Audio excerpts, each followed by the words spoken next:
Now, this week's guest is one of my favourite people on the internet. She's a beauty guru who's branched into gardening. See what I did there? And she's always absolutely gas crack on Instagram. She has also chosen my personal favourite rom-com of all time, and I'm dying to discuss it. Please welcome Karen Lovely Girly Bits Constantine. Thanks is it Constantine or Constantine? Constantine. Constantine. I didn't know this was your favourite movie. It is.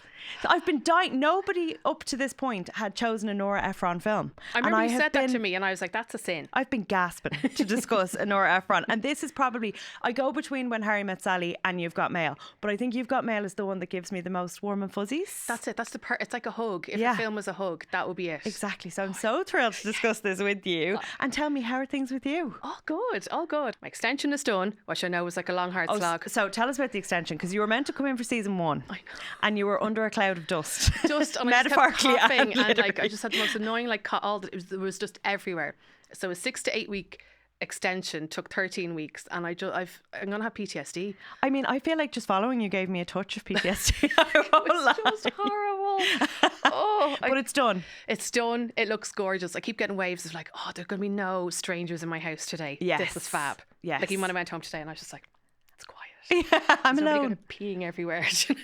Because you are one of the internet OGs to me in Ireland. You're one of the kind of original bloggers, original beauty bloggers. So how long have you? I know you're not blogging as such anymore. You still do bits, don't you? You do Lovely Girly Bits. I do bits. And I'm thinking about setting up a little Substack as well. Do you know? You joined the gang. I'm on Substack. Yeah, I know, I love your Substack. It's fun. It's nice because it's just a little outlet, right? A little outlet, but as well that you're not having to worry about SEO or anything like that. You can just write whatever you want and not have to kind of feel like you're niched into like only creating kind of beauty content. Do you know? Absolutely. You can talk about your gardening. Exactly. Oh, stop. No, so I started the beauty blog back in 2010. Wow. Like fado. That was in the beaut.ie days, do you know? Right, yeah. And like it's just mad that what year is this? Like 2025. 2025. This being my 15th year. Wow. Doing this. So I'm self-employed the last 6 years, I think. You were one of the first as well to kind of quit your full-time job and go out to do it, weren't you? I was like 41, I think, when I did it. Wow. And I remember going, oh God, like at least if I was working like as a medical admin in Vincent's, as you well know. Yeah. And I remember at the time going, will I leave it or not? And then I said, well, I should get like another job any other time. Yeah. Give it a go. And yes, it's stressful, but like it's brilliant. I get to do things like this. I was telling my sister yesterday. She's like, what are you up to today? And I was like, well, I just do this, and then I have to watch You've Got Mail. For you. I know. But that's the thing. I have all these films like built into my schedule because I have to watch them. I have to take copious amounts of notes. It's work. No. It's just really nice work that we're really lucky to do. But like you kind of blew up along with Snapchat then as well, right? The Snapchat days. I know. R.I.P. Snapchat. I kind of miss it. So do I. Like, and I know you're not on TikTok. Do you ever think you're going to get I have a TikTok. Okay, good. But I just, I can't. It's too much. And I don't find it a very joyful place. Really? I think people are quite mean. And I think because I'm not on it quite a lot, there's a lot of stuff I'm being served that just doesn't interest me. Okay. I'm more of an Instagram hun. Yeah. That's like the OG, but like I think Snapchat kind of like you blew everything up for so many of us. Yeah. And that's when I kind of first thought, oh God, maybe could I do this? Yeah. Like as a job. As a job. And yeah, now. But you've wisely diversified into creating content for brands. Yes. Which is amazing. And Love your photography doing that. skills. Thanks very much. No, you're great. Like you're a real example of how to use the internet for good, I think. But you know, I feel like you have to, because either like from a creative perspective, like if I was just doing blogging or if I was just creating videos and photos of yourself. Of myself, I'd just be so bored. I'd be like, oh my God, I'm sick of my voice. Like sometimes if I am like doing a YouTube video, editing that, and I have to like listen to myself and I like waffle on for half an hour going, oh my God, would you shut up? But you've honestly brought us some of the most comic moments ever, like getting your face caught in your naked palette. And like when I think of you, I just think like warm joy. You're a little ray of sunshine. Right back at you. And it's apt that you chose this film because it's all about the internet. The internet. Like back in the day. The computer says You've Got Mail. I don't think our Irish computers ever did that. No, ours didn't do that. But I remember like that modem sound, and that's like every time it starts, that movie starts, I'm just like, the nostalgia of it. What it does is it dates the film really quickly. Yes. Right? So we have a Gen Z in our midst, Sean, the camera director. And do you know what dial-up internet is? Would you recognise the sound if you heard it? No. No? I recognise it, but not from personal experience. You did a great Thank you. I couldn't like begin to do the whole thing because it was yeah, it was a lot. It was a lot. And your mom would literally be like, "Get off the phone," because it took up your phone line. Yeah, you could She'd be like, "I'm waiting on your nana to ring. Get off the internet." And I'd be like on MSN Messenger, like BRB. Like that. I think I was 12 in 1998. So I was definitely an early adopter of dial-up internet. Because I remember we had like a computer, and it was against our kitchen wall on one of those wheelie outy tables. Yeah. We had like all the books and everything like that. And yeah, like you said, nobody was allowed on the phone. Yeah. You had to do that, do your bit, and not be on for too long. It was. You paid by the minute, like. But it was a dreamy time when I looked at Leonardo DiCaprio's fan page every day. And I didn't know how to that was like, how did people know how to make GeoCities fan pages in 1998? But they did. And I feel like I missed out on the early, because I moved to Canada when I was in either 98 or 99. I feel like it was so long ago anyway. Yeah, I was there for 4 years, 4.5. Came back in 2003. Right. So I feel like I missed like when we had then proper internet here. So when we moved to Canada, then we had like the AOL and all that kind of like You've Got Mail, that, and then I felt like, okay, so I felt closer to the movie because I loved that film so much. So did you see it when it came out? I think so, yes. Right. I'm trying to remember. I don't know if I saw it here or in Canada. So I was surprised when I looked at my notes that it was 1998 because it feels older. It does. Because of the technology or lack thereof. Like they don't have cell phones. Do they have beepers? I think Tom Hanks' character might have a beeper.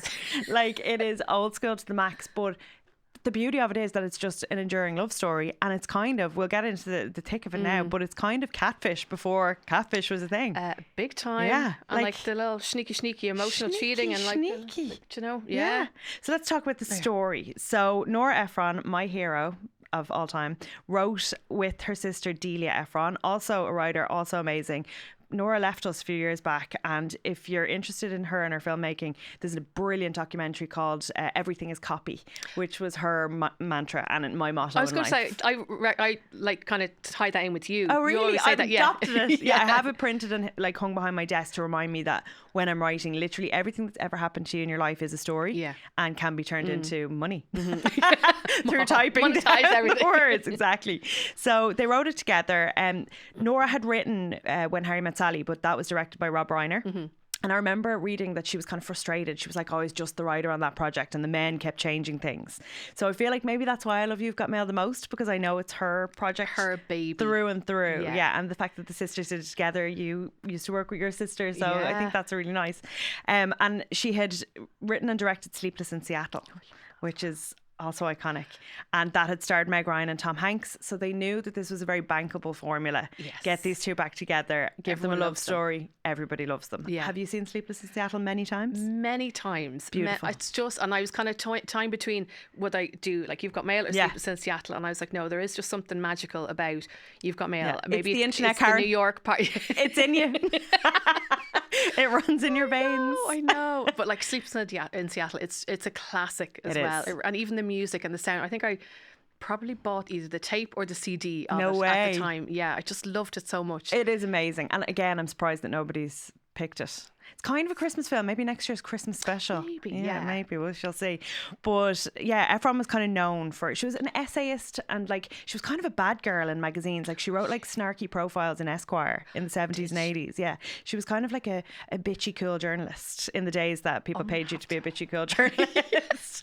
And she very famously was married to one of the lads from Watergate, Carl Bernstein.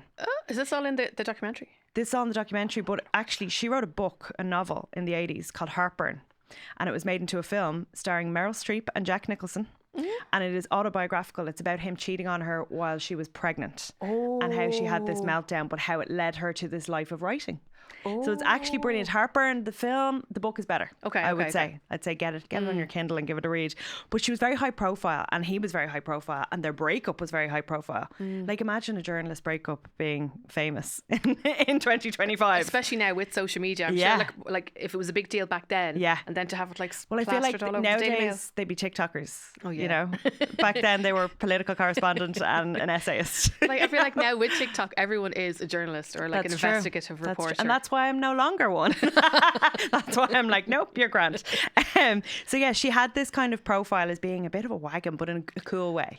Oh, I knew. No, I thought she was like a cozy, like fluffy, cozy vibe person. No, she was. She's actually quite barbed, like kind of, I don't know, edgy would be the word. Okay. And she was cool. Like she wore leather and she had a sexy, like feathery haircut. She was fabulous. I highly recommend watching the documentary. I will. It'll make you cry a lot. Okay. And her son is in it. And basically, when she was dying of leukemia, she was dying for over 5 years. She knew she hadn't got long. She didn't tell anyone. So it's kind of, they talk about that quite a lot. It's quite sad, but she knew how to pull the heartstrings in life and in death, did Nora, because that's a nice though, like a difference in her real life compared to like the types of movies that she made then. Maybe that was like her escape. And you know something, in this particular film I see a lot of her final marriage, which she says was her happiest marriage. It was to the man who wrote Goodfellas. He adapted Goodfellas for the screen, and he was a very famous kind of crime reporter, and they had a lovely happy marriage. But I absolutely think that the reason a lot of Godfather quotes find their way into You've Got Mail is because of him. It's because of that. I was wondering where that came from. There's a lot of it. Like, and The Godfather would probably be Godfather 2, my other favourite film of all time. What? Okay. I know. Do you know what? I'm tempted to branch out and do a little gangster season of You Had Me at Capiche. And I don't know if you've seen recently, I've been watching Yellowstone. Is that good? It's brilliant. And I've been developing, I've always fancied Kevin Costner since I was about 6. Since Prince of Thieves? Yeah. When he was an older man and I was like, Jesus, give me a bit of that. So I mooted a podcast called Ranch Daddy. Oh. All about Kevin Costner and being a ride. Guys, would you like to produce that? Yes. Ranch Daddy? Yeah. Intense. They're in. Nice. Yeah, so saucy. The beauty of this podcast is we can do spin-offs. So but I feel like I'm getting like a little class on Nora Ephron. Good. I love it. That's why you're here. Yeah. I love it. Okay, so let's talk about the movie. Okay. So it was kind of an enemies to lovers trope before that became a big thing in literature. Now, when I say literature, I mean books. But probably the most successful and profitable books there are at the moment, they're all enemies to lovers. Yeah. And I don't love it in a book because I don't like knowing what's going to happen. But I love it in a rom-com. Because in a rom-com, you know, like you're watching them as enemies, but you know they're going to end up like... And that's what you want. And that's what you want. And you can just watch it with like knowing that there's not going to be any violence or like nothing bad happens, but like you be enemies, okay? And just have your little barbs. But we know what's going to happen in the end. We just don't know how you're going to get there, you know? But like even with Tom Hanks and Meg Ryan, you would never put them together as like sexual tension. And there wasn't really that in there. It was just more kind of like... There's a frisson. Yeah, that's the word. That's why you're the writer. But it's like, that's what you want from a rom-com, right? Because it's an hour and a half, max 2 hours of your life. Whereas with a book, it's an investment. So I don't want to know on page 1 of the book how it's going to end up. Yeah. I'll still read them. But then you're just like flick, like scan. I don't get it as a selling point. On Amazon, they're like the new enemies to lovers, and I'm like, you've just told me what's going to happen. You know, whereas in a rom-com, in a rom-com, that's exactly what I want to know, you know. So it opens with the most dated looking dial-up internet graphics you've ever seen in your life. It's like, so funny. I don't think our Gen Z Sean would even know that it was like a desktop of a computer. It looks like, I don't know what it looks like. It looks like a game. And do you know what? I think watching it for this, because I wasn't just watching it kind of casually or on my phone, and I was watching it kind of with like kind of thinking about points to talk about. Thank you, Karen. No, I made notes and everything. I was just so afraid that I forget stuff. My brain doesn't like retain the info. I lead the way. But I remember watching that going, I've never noticed that properly now in my life. And the song is bizarre. Yeah. It's called The Puppy Song by Harry Nilsson. And I'd never really noticed it with a critical thought as to why this song was the opening. I knew the song, didn't know the name or who sang it. Puppy Song, which makes me like it even more. Yeah. But very strange. And I love an opening sequence on a film. Like some films don't bother with them. They just go straight into the action. But this really sets the scene. Like, you know, you're dealing with New York City. You're dealing with the internet in the autumn. So you see the most beautiful brownstone. You know you're in New York. You know New York's going to be a character. Yeah. It's as much of a character as Meg and Tom's character. Really, so is her apartment. Yeah. Like, again, looking at it with a critical eye, that woman has 10 lamps in that one room. But you know what? I'd rather that than a big light. 100%. Any day. Because beside her bed, she has a lamp on the bedside table and then 2 lamps on this thing and then a lamp here and another lamp on the bedside table. Sorry, I turned away from the microphone. And then like in the living room, there's just lamps everywhere. Which is exactly what I want. Vibes. It gives a cozy vibe. We've talked before about the mise en scène of a film. It's everything you see in the frame is there on purpose, right? So they obviously thought not enough lamps. Yeah. Stick in some more lamps.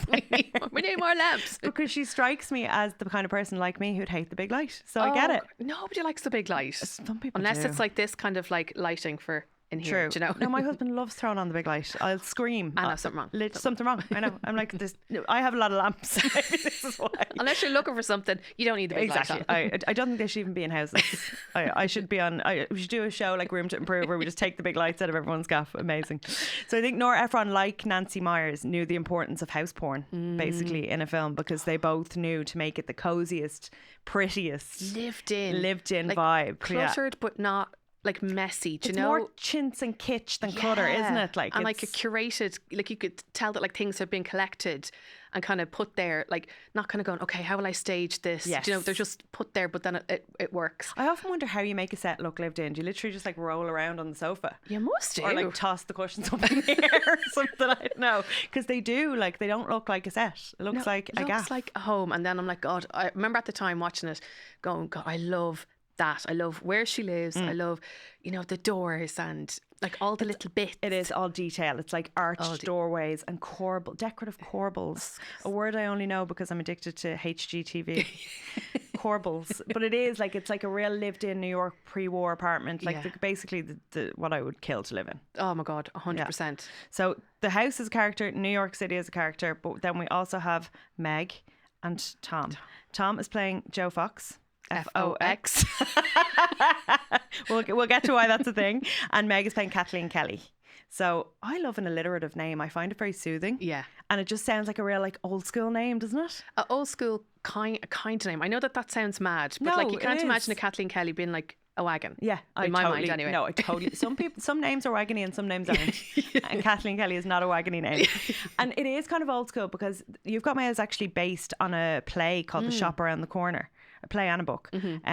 So that was from the 30s. So there is that kind of old school vibe, and that is why Kathleen Kelly's bookstore is called the Shop Around the Corner. Yeah. So she has this children's bookstore on the Upper West Side of New York. She walks to work from her perfect apartment every morning, she's sometimes carrying a pumpkin, and she doesn't realise that every morning basically she's crossing paths with this man who she's talking to online. Yeah, I love that. I love it too. I love it because I feel like nowadays there's no such thing really as anonymity. None. You know, everybody knows everyone knows where you've been, what you're doing, who you're with, that kind of thing.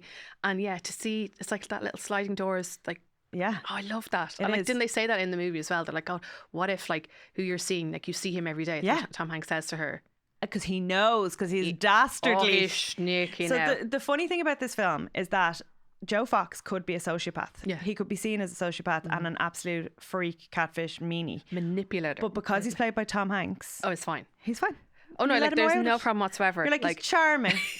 he's like boyish, you know, and yeah, no, I think again, looking at it from, and I'm sure you've said that like with like different movies, when you're watching it with a view to having the chats, you're kind of going, they would not have gotten away with this. No, like, back in and the even day. in Sleepless in Seattle, like she's basically stalking him in that film. She crosses the country to find him.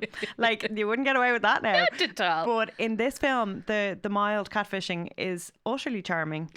So what happens is they're both in relationships. So it's naughty enough that they're even and they know what they're doing because they're watching their significant others go out like in the morning and kind of going and leaping on their computers. Oh, get on there fast. And the computers are so chunky. Big bricks. It's like a briefcase. Yeah. And they're both waiting to hear, "You've got mail. You've got mail from you." That's what she says to him. "I've got mail from you." But it's back in the day when there's no such thing as a profile photo. Not at all. No. So her username is ShopGal. And his is NY152. And they met in a chat room talking about books on their 30th birthdays, or around their 30th birthdays. Oh, I forgot about that. They're so young. When you think back, like they don't look 30, put it that way. No. They don't look like they're under 35. No, yeah. But they are, because times have changed drastically. And Meg still had her original face at this point. Yeah. She dabbled with a bit of filler there for a while. She's looking fantastic again now. Yeah. But this is Meg's OG face.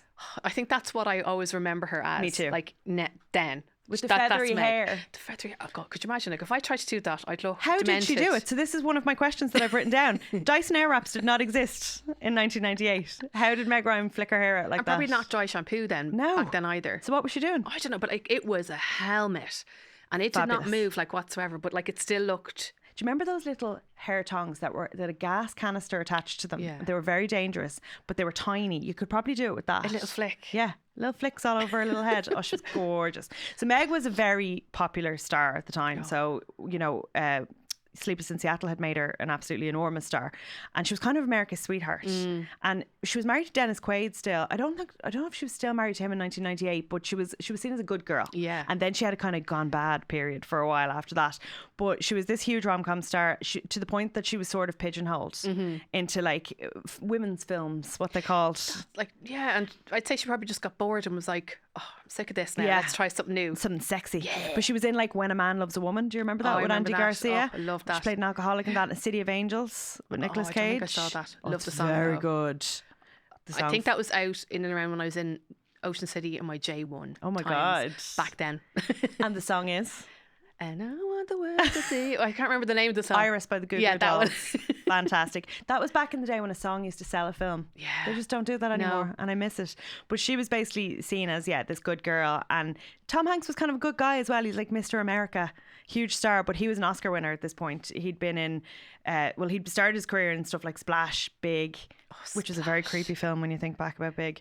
Turner and Hooch, Apollo 13. He won his Oscar for Philadelphia and then another one for Forrest Gump. So again, he wasn't a victim of typecasting. Do no wrong though as well. Yeah. Again, you knew if you're going to watch a Tom Hanks movie, you're in safe hands. Yes. Until he got a bit murdery then for a while, but Tom loves a rom-com, right? Yeah. He not only stars in rom-coms, he produced the Mamma Mia movies. No way. And My Big Fat Greek Wedding. Oh, I knew that, yes. And Starter for 10, which is a small film starring James McAvoy based on the David Nichols of One Day fame. Is that the University Challenge? Yes. I think so. He's been like, that's a really small English film, and Tom produced that. Did that. So he obviously just loved the book. So Tom is all powerful. He can do whatever he wants. He chooses to work with Nora and Meg again because why wouldn't you? Lovely little shoot in New York City. And New York is very much the way it's the fifth girl in Sex and the City. Yes. It's the third person in this relationship. Because you see like all those different areas, and then like when you go to see Birdie's apartment, and then you see Tom's apartment, like compared to Meg's and that, and like the shop and the Fox bookstore as well. There's actually a really good quote about New York. What does it say? It says, it's where we were opening a crack den on the Upper West Side. It's just a bookstore because they're opening a big conglomerate basically that's going to push all the little indies out of business. And for Nora Ephron, the Upper West Side was her favourite thing in life. She said everything she needed was in a 2-block radius, and she just absolutely adored living there.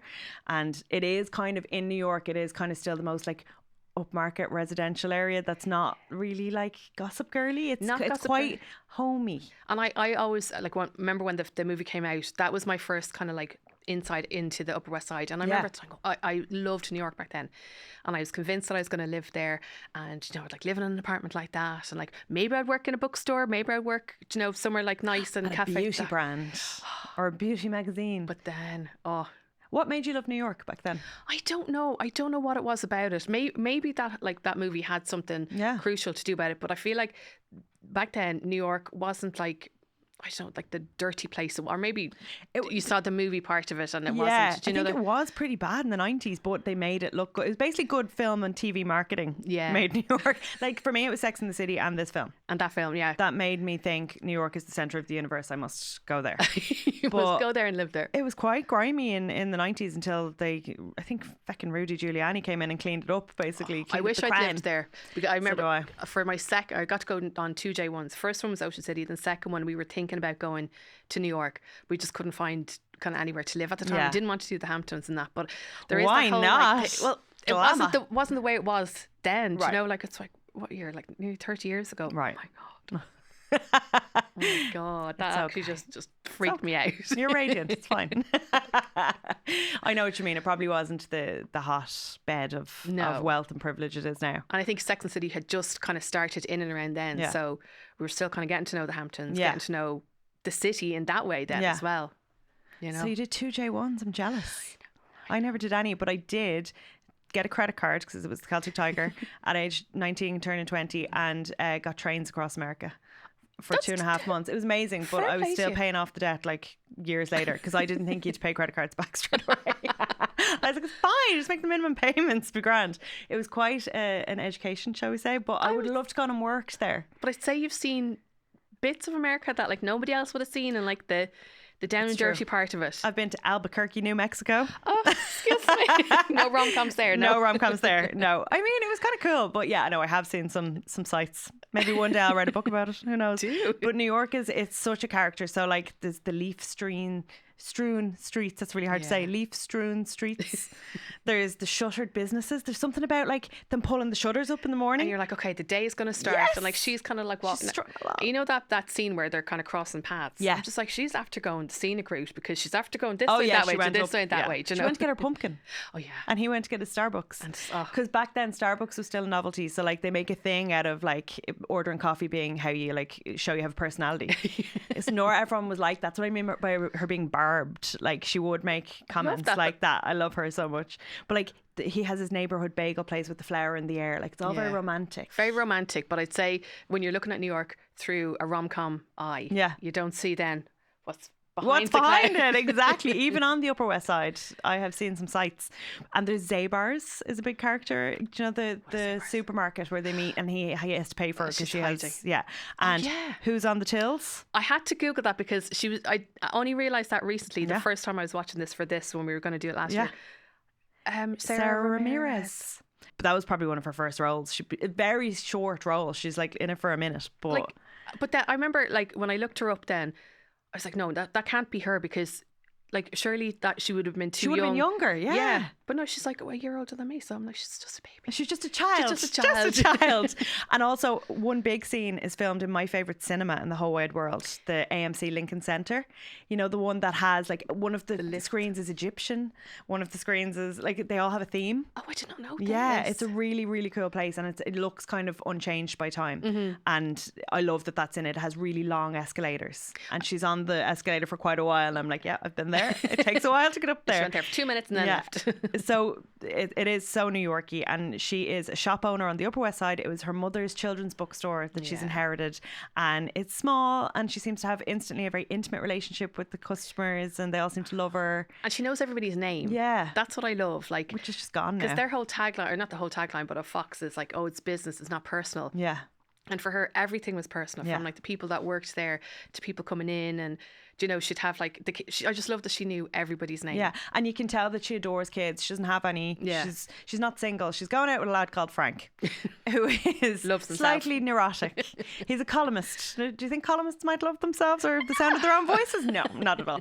But he's played brilliantly by Greg Kinnear, and he's kind of a Luddite. Like he hates technology. He uses a typewriter to type his columns, which back then would have been quite normal. You literally handed in paper and someone else typed it up and laid it out physically, not an InDesign, like physically on a sheet of paper. It's wild.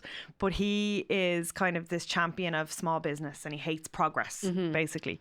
And Tom Hanks is going out with a book editor who's played by Parker Posey. She's brilliant. She's amazing. She's demented, and but brilliant. They're quite small roles, but they kind of get all the best lines. They do. Like she especially does. Yeah. Like, there's a quote. He says that, is her name Patricia? Patricia makes coffee nervous. And she does. She's very antsy would be the word. She's like a whirling derby. Like she's just bananas. But you don't really get why they're with these people, do you? Yeah. From the get-go, you're like, they're just... They are. And like they stay with them out of comfort or kind of like the familiarity of, sure, we're here now. This is our They both routine. say they're practically living with someone, but they're not. Like they've never made the conscious decision to move in together. You can tell they're not great love stories, but at the same time, they're with someone. But I love the fact that, like, I know it might be speeding on, like Meg Ryan and Frank, Kathleen and Frank, Kelly. They have like the best breakup. They have the nicest breakup of all time, to the point where there's also a really nice breakup in Sleepless in Seattle. So I'm like, Nora, babes, I don't think, like, she's had only bad breakups by her own admission. So I think this is her writing nice civilized ones. I don't know. This is what it could have been. Yeah, but no, absolute fire and brimstone. So throughout the film, right, Joe always has the upper hand. So he knows before she does that he's basically going to come and put her out of business. So he knows that he is FOX Books and she is the shop around the corner. She's like, she just meets this nice man in her shop with his niece, no, his brother and his aunt. Yes. But they are like 3 and 6. Yeah, about that, yeah. Yeah, because his dad and granddad are both on their whatever marriage and they have young wives and young children. So she just meets this nice man. She's quite charmed by him straight away. She's charmed by the kids. He knows already. So she's already on the back foot. Yeah. Neither of them know that that's who they're talking to on the internet yet. But yeah, she's just like, oh, he's cute. Then she sees him again at a party And he's obnoxious because someone says to her, I can't believe you're talking to Joe Fox. He's going to put us all out of business. Yeah. And she's like, you didn't tell me who you were. And he is obnoxious. He's just mean, like just nasty there. And you're kind of going, no, come on, Kathleen. He takes all the caviar. It's a garnish. He's literally scooping it up. This might sound really silly, right? But one of my resolutions for 2025 was to try caviar. And did you for research for this? Not yet. It's heavily inspired by the Housewives and Bravo in general because they're always eating caviar on crisps. Meredith, and her has caviar. Her own line, yeah. Right. So I was just like, what's something I've never done before? Tried caviar. I'm going to do that. Okay, do it. So I'm thinking I'm going to do it in London in March in a restaurant called Bob Ricard. Oh yeah, it's the one with the press for champagne button. So I feel like if I'm going to have caviar, I should do it there, right? Caviar, please. I digress, but this film is why caviar has always seemed cool to me. Really? Yeah, because he's literally scooping it up off the plate, and people are going, you can't do that, it's a garnish. And he's just like, I'm rich, I don't care. And he takes like the extra bit. I had a spike now, I'm going to do that now. He's a bollocks in the scene. He really is. But you can tell there's the frisson straight away. A little bit of something there. Yeah. And I'm into it. So he doesn't know yet that she is shop girl. And they're both enchanted with one another, and they're both asking one another for help. So she's saying like, my business is in trouble. And he's like, well, that's my specialty. And she said, oh, what's your business? And he says, no, I can't tell you. Yeah. We said no specifics, but I'm really good. So he's basically given Shop Girl advice on how to defeat himself. But he does not know that. So he tells her to go to the mattresses, which is a quote from The Godfather. Back in the day, when the mafia would go to war with one another, they'd essentially go what they call on the lam. So they'd leave their houses so that their families wouldn't be shot up. I see. So they would bring a lot of mattresses to a safe house and they'd all sleep there. So it essentially means to go to war. You go to the mattresses, you get out of your house, you leave your safe family behind, and you go to war. And you go. So he's telling her to basically bring it to this Fox bookstore. I know, and like she just doesn't have it in her. She's just not that kind of like a person, and I think she looks for the best in everybody. You know, and like when she did meet him in the shop for the first time, like she took him at face value, and he was like this nice man with who are the kids and all. Those kids he's related to somehow. But then she was like, oh, you're a bollocks now. Yeah. But she still kind of fancies him, and you can tell. Yeah. So it's a funny one because he then works out that she is shop girl. They arrange to meet. And he's kind of reluctant, but he's just like, it's now or never, let's just meet. My girlfriend's wrecking my head, I'm probably going to break up with her, let's just meet. And he brings his friend Dave Chappelle with him. Who's brilliant in it. And he's looking in the window and he cops that it's her. And he's like, oh, you're going to hate this woman. Like, she kind of looks a bit like that Kathleen Kelly. And he's like, oh, what are you talking about? Like, And he's like, it is Kathleen Kelly. And Tom Hanks is like, what? But again, instead of being a nice man, like either standing her up probably would have been kinder. Yeah. Or like going in and being nice, he goes in and is a bollocks. And it is a bollocks, because like back then there probably like no mobile phones, or very early stage type things, so you couldn't text her to be like, oh, I'm late, or I'm not going to be able to come. And I just felt so sorry for her, because she was sitting there and she was like looking around, and she had her book and her flower and everything, and you could see every time somebody came in she was like looking, and he's out there going, right, no, I'm going to go home, and then comes back, and then it's just makes a show of her. Like he even slags the book that she has, which he agreed to, like it's a copy of Pride and Prejudice, which he read because she told him to. Like it's just, I get that he's disappointed that it's her, but you don't need to be mean to her. And he always just is. And she has this problem that she can't zing him back when she wants to. Yeah. She always thinks of the right thing to say too late. It's not in her nature to kind of think of mean things. But then NY152 has been telling her how to zing back. So she does it. and then she's like, oh no. Yeah. But this is the bit, it should be really confusing, right? If you haven't seen the film and we're talking like this, you might be like, what are they on about? Like, what's going on? But it's not confusing in the world of the film at all. It's done very well. We know who knows what at all times. Yeah. Do you know what I mean? It's a convoluted story, yeah. If you're trying to like, or if you're listening to this and you haven't seen it, if you haven't seen it, like, oh, watch it. Get popcorn and get a blanket and put your like all your lamps on, like 10 lamps, one candle, no big light. But I would love to know kind of what was in his mind to like think, oh no, do you know what, I'm not going to do that, I'm actually going to go and torment her. I think he's just shocked.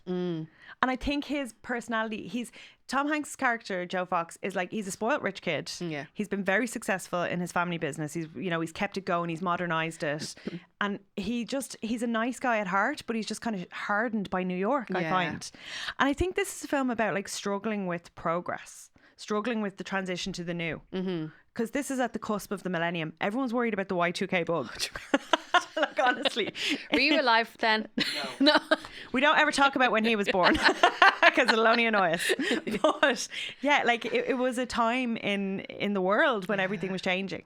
This new technology, this, you know, and when you look back at it, it seems so quaint, but it was the very beginning of all of that. And I remember like when I moved to Canada and they had one of those big bookstores in one of the strip malls. Yeah. A Barnes and Noble. Yeah. Yeah. And walking in, and again, like 2 floors, massive, and you could sit and you could read books, and they had like the couches and everything. And I remember, coffee. oh my God, this is like the movie. But like now, I feel like nowadays, well, for me personally anyway, I love like the little quaint, Same. bookshops and everything. I don't want to go to like the big ones. Do you know? It's like I like all bookshops. Oh yeah, where you can buy my novels. Me too. Nicely done. That's so smooth. I totally get what you mean. Like, I think that they all serve their purpose. I think Kindle serve their purpose and all that, but there's nothing like kind of a cozy romantic bookshop. There's like bits. You're not looking at a stack of all the same thing. Yeah. You can find anything. And like, I think one of the quotes that I remember that he said was in along the lines of, "They hate us now, but we'll get them in the end." And it kind of is like the premise of the movie then as well. Do you know, she hates me now, I'll get her in the end. Oh gosh, that's dark in a way, isn't it? Yeah. But it is like, when you look at it, it is like he is manipulative. Oh, he is a shite bag. Yeah. I don't know if I could say that. You can say whatever you want. He is a shite bag. Yeah. And he only gets away with it because he's nice, cuddly, soft featured Tom Hanks. Because he's actual Hanks. If he was like a rugged ride, you'd be like, this bastard. Yeah. Being mean to poor little blonde Meg. Kill him. Because it's Tom Hanks. Do you know what I mean? Kill him. We won't do that. That'd be a different There's film. no murder in No, rom-com. there's no murder. But yeah, I find that it is all about progress. And Frank Nowatzki, her boyfriend, is really anti-progress in technology. So he's kind of the one that's clinging on to the past. And Tom Hanks's girlfriend is kind of the future. She's a yuppie. Yeah. You know, she's like literally clawing her way up at this publishing house that she works at and is trying to beat all the old men, the old white men that she works for. And she will, because she's... Oh, I'd say she's the boss, like in a couple, yeah. No, it is like, it's a deeper film than it looks. And it is quite complex narratively. When you look, and I think if you watch it like a couple of times, like a few times as we have done it. A few hundred. Like the first time, and see, the thing is, right, I'm such a weirdo when it comes to this movie, because it gives me those nostalgic vibes, the cozy vibes. I don't like to watch it too often because I don't want to lose that feeling. Do you know what I mean? Like that lovely, like if I'm having a crap day or shite day, I will put on You've Got Mail. I have a list on my phone, Vicky's movies. I've posted on Instagram before for when I'm sick, sad or tired. Oh, I screenshotted that just so you know. You've Got Mail is at the top because it is that feel good. But yeah, you're totally right. I think I like to watch it every autumn. Yeah. Because it begins in the autumn. You're right, it goes through all the seasons through to summer. It ends in summer. But autumn is kind of what I associate it with. And it's when we started the podcast in October, because it's that first time of year that you want to snuggle up with your blanket and watch the telly. Yeah. And that's perfect. It is perfect. Yeah, for the comfort, listen, for the coziest season. Stop. But I listen when I'm out on my walk going, do you? Yeah. That's interesting. Okay. I like to listen. If I'm listening to a podcast, I like to be lying down. Really? Shocker. I love listening to people like chatting. When I'm out kind of gallivanting, where I can kind of, I'm not having like a task to do. Right. But that's interesting. I love that you did that in October. Oh, we're very clever around here. Oh, because autumn in New York is just magic. It's magic. Yeah. Like, there's nothing like it. And I think until I went and saw the lengths people go to decorate their stoops for autumn and for Halloween and for Thanksgiving, like, it's just magical. Yeah. It's the best place in the world. I miss it. So Joe he's a tricky character, as we've discussed. And he eventually decides he wants to leave his terrifying girlfriend after they're trapped in a lift together. And she goes bananas in there. But that's the perfect time, like, to realise, do you know what? Yeah, I'm done with you. Toodaloo. And he actually realises, because the lift operator is like, he's like, I'm going to marry my girlfriend. You know, I've made her wait for too long. I'm eventually going to marry her. And he's like, I do not want to marry this lady. Yeah. He's like I really like Catherine Kelly. Mad. Yeah. But in typical rich man fashion, he leaves and goes to his boat. Sure, why not? Where else would you go? With his beautiful dog Brinkley, who is a big selling point of the film. There's a beautiful dog in it. We had a dog like Brinkley back then. Did you? Yeah. A golden retriever? Yeah, we had Zoe was her name. Oh, they were so cute, and they're again so the clever. Perfect dog for this movie. Yeah. Do you know, if like the movie was a dog, that would be it. Like, Oh yeah, like dependable, soft and yeah, cozy. Like I don't think I'd like to live in a boat with Brinkley though, because it's quite a small boat. I'd need travel sickness like 24/7. Yeah. I think the reason his dad and granddad are in it is to show where he comes from, which is this like high-powered corporate family, and the fact that his granddad is quite a romantic, and his granddad knew. Now, when you try and work out the ages with this, it's kind of dodgy, so we won't focus on it too much. But the granddad's very old, like. He must 80s, be 80. yeah. And Kathleen Kelly's mother is passed, but you get the feeling she passed quite young. She would only be about 60. Now, at that age, it's fine, but they were quite young when he was courting her. He said he used to write her letters. And it's just, that's again romantic. But yeah, now that you think about it, it is quite dodge. But we won't think about that. You're not watching that for like the facts. And like, on what planet would they be pen pals and their grandparents be pen pals? It's a reach. And I don't know why they stuck it in there. Probably because people like cute old people. Cute old people. I'm like us going, oh, isn't that lovely? Like they used to, and then you kind of going, oh, yeah. Just don't think about it too much. No, is my advice. But yeah, you're kind of seeing where he comes from. You're seeing that he hasn't had a great role model in terms of masculinity. Like his dad is on his 5th wife, used to ride all the nannies. That's it. They're so just like throwaway kind of. Marriage doesn't mean anything. And relationships don't mean anything. Business means everything. It's not personal. It's business. Yeah. And like this is New York in the 90s, so we're slightly past the kind of greed is good Wall Street era, but also not, because money talks in New York, right? It's the financial center of the world. So I find all that really interesting, is that she's also from a family business, but it's a sweet little one, and he's from a big nasty one. But what happens is he softens up to her. So once he's rid of the other one, he's like, okay, it's kind of weird what he does. He kind of he gets her business closed, first of all. Like when you think about it, and like you think about the end, and you're like, I'd lamp the head off. I would lamp the head off, and with my many lamps. But he is like, he's literally putting her out of business, and he waits until she's been put out of business to like kind of decide he fancies her. Yeah. So then he just makes himself around all the time. He's running into her accidentally on purpose. He's knocking at her gaff when she's sick. Like he's just like walking in. Yeah. And like, yeah, he got her daisies, but still, like, it's weird.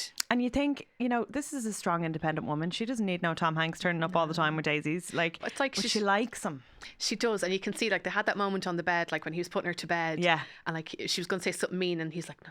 Yeah. I'm going to stop you. And then at that point, I was like, has she twigged who it is, or she's just twigged her feelings? But it's just the feelings that and she's also learned to zing him. Yeah. And he's like, oh, I can't complain, I taught her this. But she manages to get him right in the gut every time that she zings him. So in the end, he just basically follows her around until she falls in love with him. She has no choice. She has no choice. And all the while she's talking to MY152 as normal. And like, so he is double playing her. He's catfishing the shit out of her. Like if Niamh and Max were around in 1998, they would have been there finding out that it was him. But he woos her while also wooing her online, and then eventually he says, let's meet. Yeah, let's meet in this park. And she meets him that day before she goes to meet MY152. And it's like, did he ask her to meet beforehand so that she could kind of go, oh no, I'm not going to meet? Definitely, because he's like playing games as Tom Hanks.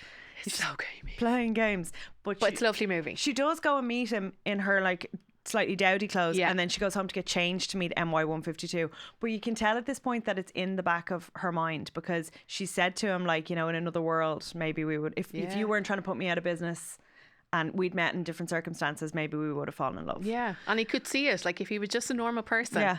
If you hadn't been a bollocks to her throughout. But it's Tom Hanks, so it's fine. It's fine. So what he does is very smart. When he goes to meet her in real life, finally, he brings Brinkley.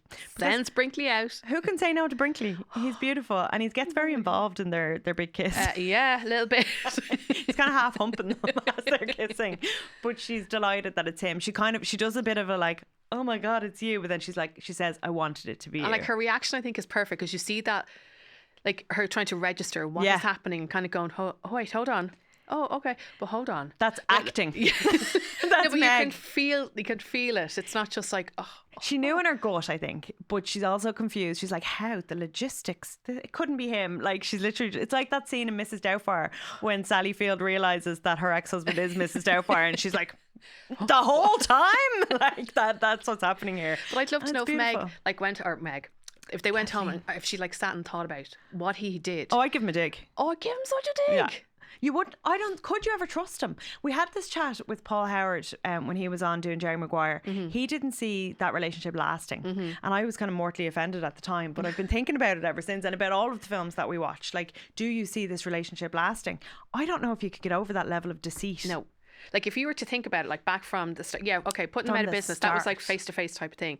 But and like the whole like chatting online, that was its own separate thing. But it's the little not the underhanded things, but just it's really like manipulative. I wouldn't trust the him word as far as I could throw him. And I think after I got over the romance of it all, yeah, I'd give him a kick in the ghoulies and kick him back out to his boat. We're like, you're not getting to live in my brownstone. Go on, NY152. He's very wealthy though. He's very wealthy. But a lesser woman now. Like she's like an author now, do you know? So that's the nice thing. You feel like in her business going under, which is terrible, she gets an opportunity to become a children's book editor and writer. So it's like, was she kind of continuing her mom's legacy and now this is her own? I feel like that's what I feel like. She stayed at the shop because it was like the done thing. Yeah. When you think about it, and you know, she was comfortable in the bookshop, and now she gets to live her life, you know, because she stayed with Frank for so long out of comfort, stayed with the bookshop out of comfort, and now gets to go and like do her own thing. And yeah, like, I mean, she was a book we won't forgive him. Yeah, she was a book influencer. She really was. So the film does have amazing quotes. Amazing, because Nora was the best writer ever. So right at the beginning, Joe, when he's NY152, he says, don't you just love New York in the fall? It makes me want to buy school supplies. If I knew where you lived, I'd send you a bouquet of sharpened pencils. That's so romantical. Also, they could be seen as a weapon nowadays, but back then, why did they have to be sharpened? Was he always a bit of a sociopath, perhaps? I tried to have cybersex once, but I kept getting a busy signal. Little birdie. If that's not what like the internet was like in 1998, there you go. The Godfather quotes, maybe on some level to make the film appeal to men. I'd say so, but I'd say any man that went to see that was dragged along. Yeah, but I hope they enjoyed it. I think they enjoyed it. My husband enjoyed it. It was a test early on in our relationship. Would he enjoy Nora Ephron and beaches? And he passed. With flying colours. Okay, thank God for that. Thank God for that. Yeah. I mean, men love rom-coms. There's 3 straight lads in this room and they love a rom-com. Even more now, right? Yeah, there you go. He says about Shop Girl, if she turns out to be as good looking as a mailbox, I'd be crazy not to turn my life upside down and marry her. Well, like, listen, you know, if you have to compare yourself to a mailbox, you're fine. Yeah, I mean, you're fine. Anybody would be great. Why a mailbox? I don't know. My filthy mind is going to places. Oh, a mailbox. Yeah, okay.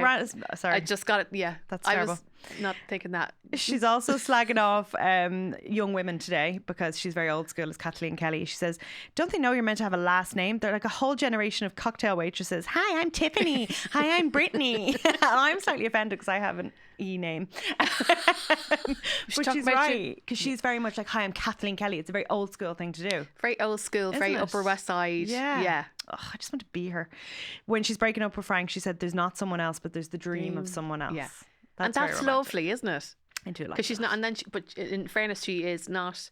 She's kind of telling the truth. Yeah, like she is emotionally cheating on Frank and has been for like yonks. Yeah, but like she hasn't actually met him. Yeah, and nothing has actually happened. So it's the dream. It is the dream, and we forgive them very easily for all of it, don't we? Oh yeah. Whereas I don't think we would in reality. Like if that was the case, imagine your friend was having an emotional affair, like going, "Oh, listen, like I'm talking to this fella online, and now he didn't show up, but now I'm chatting to this other chap." But you know, you'd be kind of got no red flag. What are you doing? Yeah, like they get away with it. They do get away with it. What you were talking about when they say it isn't personal, and she said all that means is it wasn't personal to you. Yes, I love that quote. True. Yeah, it really is. Because you know yourself, like people are always telling you these days online and stuff not to take anything personally. It's like, it is personal. But it's my life. It's hurtful. Like it's hurt. Like, it might not be for you. Like you're just saying whatever you want to me. There's a reason I don't read my own book reviews. Put it that way, because you'd want to. I know a lot of people who do, and I'm like, how? Yeah. Because you're of course I'm going to take it personally. It might be throwaway to you, but like I think that's a really good point. It's a really simple line. Like, and he says to her at the end, "How about some coffee, drinks, dinner, or a movie for as long as we both shall live."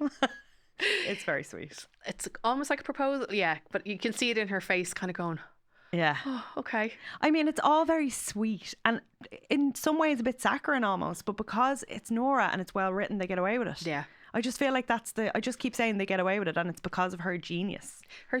And I feel like that time, I can't see that movie working nowadays. It wouldn't. Could you imagine? You'd have him found out in 5 seconds flat.